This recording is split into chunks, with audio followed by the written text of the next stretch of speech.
holding me back. Gravity's holding me back. I want you to hold that palm in your hand. Why don't we leave it at that? Nothing to say, and everything gets in the way. Seems you cannot be with us, and I'm the one who will stay. Oh, in this world, it's just us. You know it's not the same as it was. In this world, it's just us. You know it's not the same as it was. As it was. As it was. You know it's not the same as. Hola, ¿qué pasa, chavales? Ya estamos de vuelta en el canal con un nuevo vídeo. Esta vez contando historias de terror, de la mano de Historias de Medianoche. Empecemos. Los audífonos y apaga la luz. Bienvenidos y bienvenidas a Relatos de la Noche.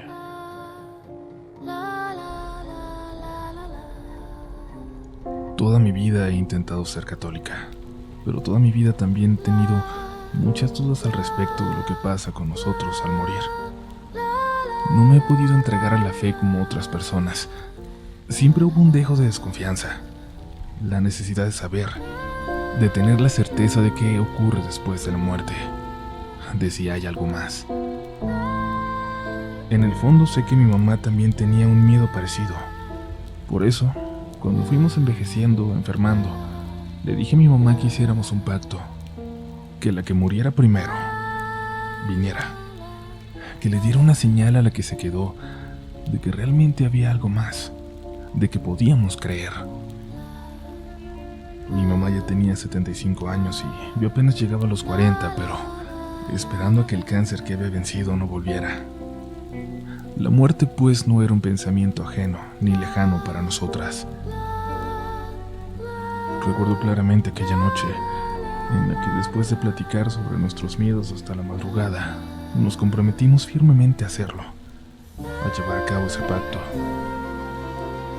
Pero cuando mi mamá murió 6 meses después, de repente y sin esperarlo, el impacto fue tal que en lo que menos pensé fue en aquella promesa. Cuando el doctor salió a hablar conmigo y con mi tía, cuando salió a decirnos que mi mamá acababa de morir, no pensé en esa señal. En lo único en que pensé es que a partir de ese momento estaba sola, más sola de lo que nunca había estado. Que a partir de ese momento tendría que aprender a vivir de forma distinta, sin ella. Los gritos de mi tía, exagerados y dramáticos como era ella, de pronto me sacaron del impacto y me concentré en cuidarla, en hacerla reaccionar. Ella estaba allí para ayudarme, pero fui yo la que tuvo que ir a hacer papeleos, firmar, dejar todo listo para que lo más pronto posible pudiéramos velar a mi madre, enterrarla, llevarla a descansar. Y fue aquella madrugada en ese hospital, cuando mi madre cumplió con su parte del trato. Cuando salí de aquella oficina, regresé a la sala de espera donde se había quedado mi tía, después de tanto llorar, cuando la calmamos, cuando el doctor le dio una pastilla.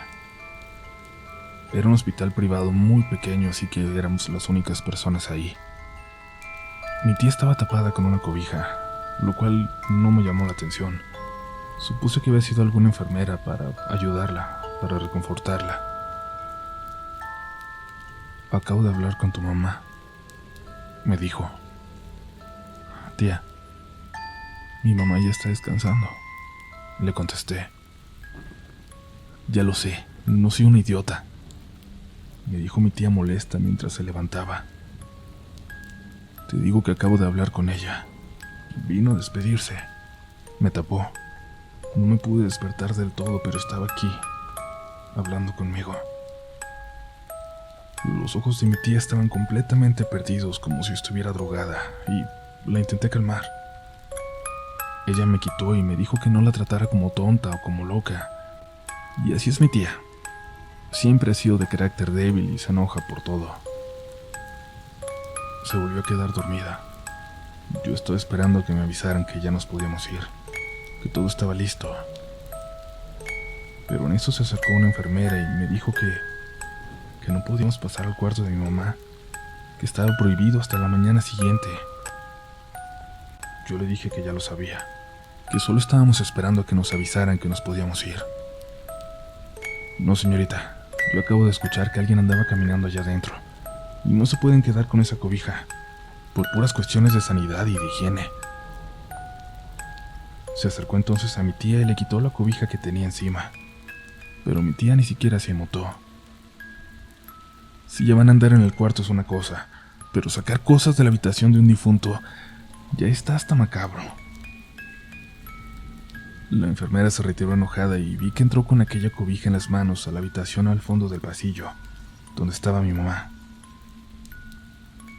Tía, ¿quién le trajo esta cobija? ¿Quién la tapó? De verdad, ¿quién la tapó? Mi tía estaba muy dormida y no me respondió. Cuando el empleado del hospital me llamó para avisarme que estaba todo listo, recuerdo que al levantarme y caminar hacia él, mi tía, más dormida que despierta, me lo dijo. Me dijo aquellas palabras que no volvió a mencionar, de aquella noche de la que no le queda recuerdo luego de tomarse aquellas pastillas. Aquella noche mi tía me dijo: dice tu mamá que ya cumplió su parte del trato.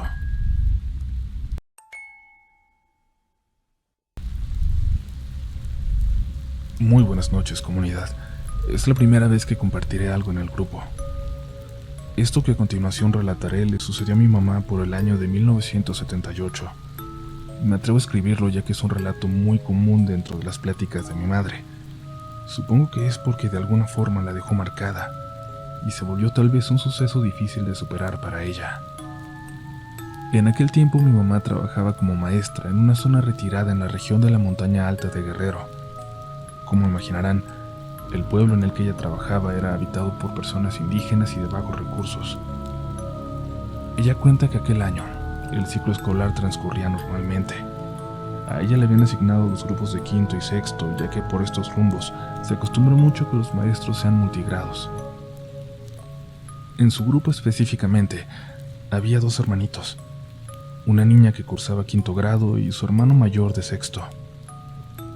Ellos eran muy apegados, ya que al ser huérfanos, estaban bajo la tutela de su abuelita. Había días en los que no asistían a clases, pues ayudaban a sus abuelos a cuidar del pequeño rebaño de chivos con los que contaban. Esta era una situación ya conocida, y que mi mamá claro que comprendía y toleraba. Ella sabía los motivos por los que los niños tenían que ser de apoyo para sus abuelos.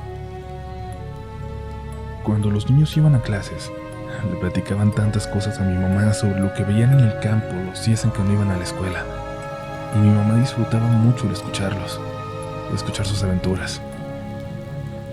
Pero cierto día, la niña llegó un tanto inquieta a clases, pues, comentaba, su hermano había enfermado gravemente.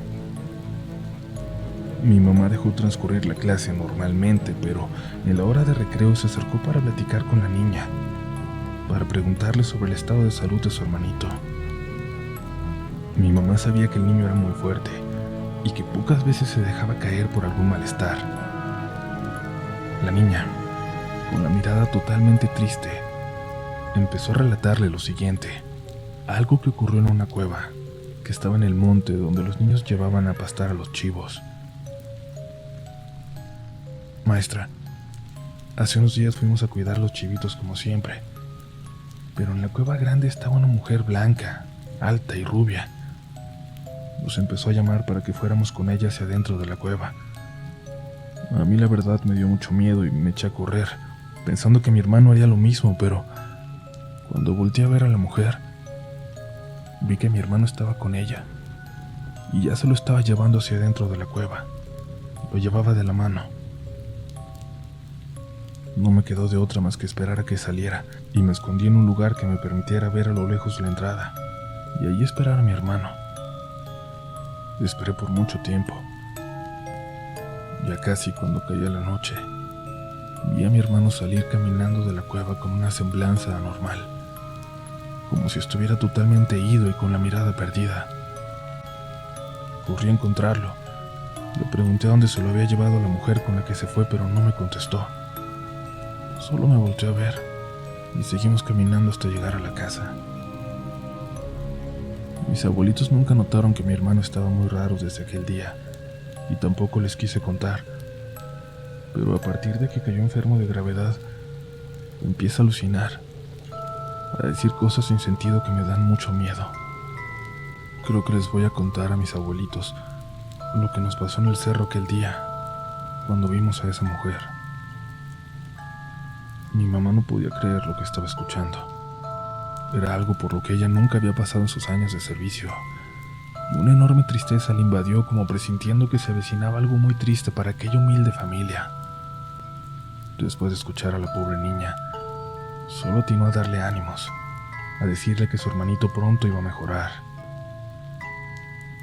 En esos días la niña dejó de ir a la escuela, y por la carga de trabajo mi mamá pospuso en varias ocasiones el visitar a aquel infortunado niño, hasta que un día le llegó la noticia que menos quería escuchar. Le avisaron que el niño había muerto. Después de eso la niña ya no fue la misma. Su semblanza siempre era triste, pues había perdido a su hermanito, su amigo, su compañero de aventuras. Mi mamá estuvo deprimida por mucho tiempo. No podía creer que uno de sus alumnos, un niño al que vio reír, jugar, que le platicó tantas aventuras en el campo, había fallecido.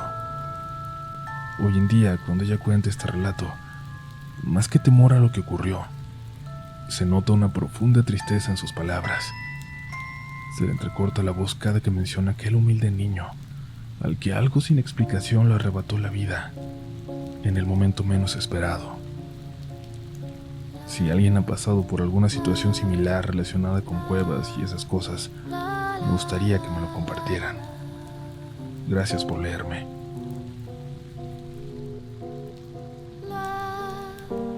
Espero que sigas por aquí escuchándonos. Recuerda que la mejor forma de apoyarnos es que al terminar este episodio, si te gustó, se lo compartas a un amigo, a una amiga, a alguien que uno conozca relatos de la noche y que creas que le pueda gustar, o todavía mejor, que creas que tiene una historia para contar. Vamos a la siguiente historia, que aún quedan relatos de la noche.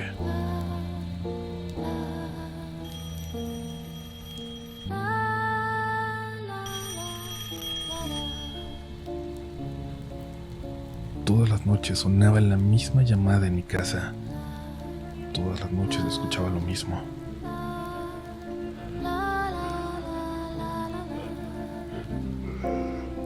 Alguien respiraba con dificultad del otro lado de la línea y luego se colgaba. Yo no tenía mucho tiempo de estar ahí, así que creía que se trataba de algún pervertido que llamaba a la chica que vivía en ese departamento antes que yo. Nunca le dije nada. Eran unos cuantos segundos y colgaba. La verdad, era casi divertido. Nunca le di importancia. Tiempo después, mi hermana se quedó unos días conmigo. Había visitado la ciudad. Ella estaba en la sala. Yo me estaba bañando.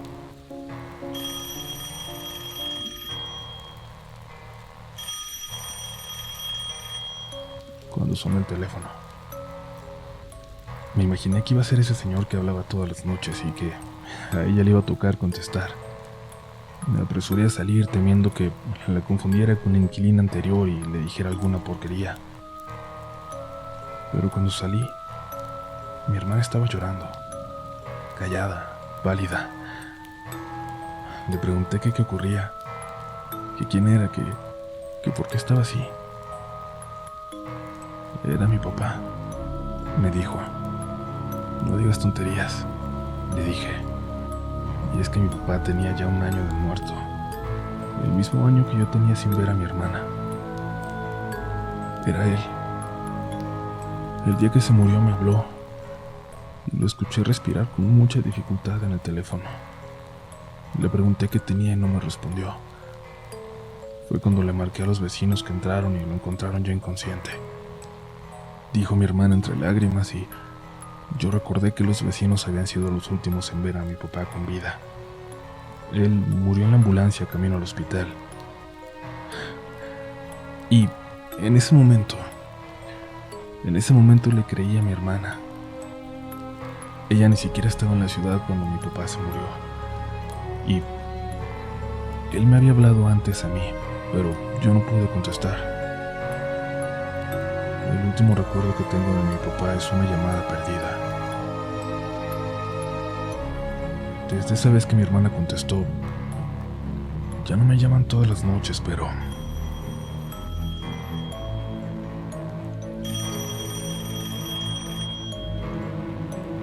el teléfono sigue sonando de vez en cuando, siempre después de las 11, sobre todo cuando llueve o cuando hace viento, cuando no hay nada de gente afuera, cuando la ciudad parece desierta.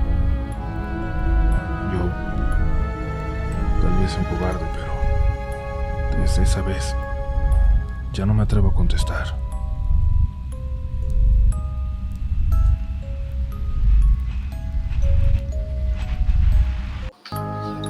Bueno, chavales, y hasta aquí el vídeo de hoy.